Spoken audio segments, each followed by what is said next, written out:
we are at the half on MSG. Becky Hammon's parents making the 9-hour drive along with about 15 members of her family to see what continues to be an amazing story.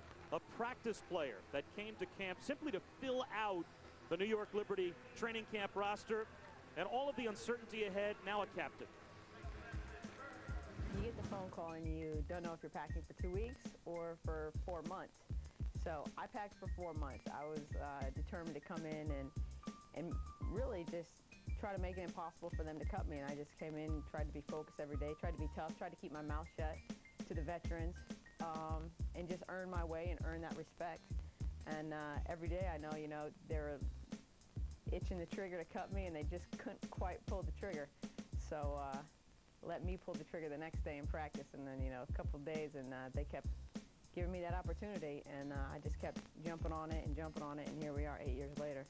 I know you're close with your family, and they're back in South Dakota. What role have they played in helping you become the player and the person you are today? They're everything. They're everything to do with it. The way I was raised, my parents, how much time and love they invested in me, all the road trips that they've taken to my games. Get in there, get in there!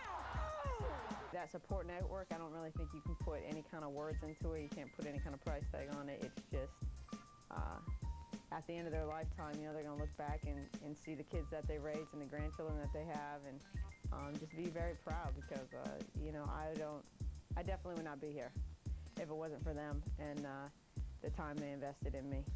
And let's spin it forward a little bit. This year, you're surrounded by so many young players, and I know how challenging it is for you to take care of your own business and keep your own game together, keep your own self-focus, but at the same time, you know that there's not 1, 2, there's 3, 4, 5 young players watching you every day, how you react to the coaches, how you take criticism, how you take praise. What do you do when you win? What do you do when you lose?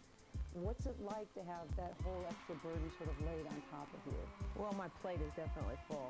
And a lot of times there's just so much going on. There's so much you're trying to communicate with them and help them and teach them and encourage them. And, I'm just trying to be a positive, keep this team moving in the right direction. And, let these young kids, it's a long season. We got some time, so we just keep plugging along. And, you can't get too down. You got to be pretty steady in this league. You can't get too high off wins, and you just can't get too low off of losses. You can let it hurt for a little bit, but you got to be able to recover mentally and physically and be able to come to work the next day.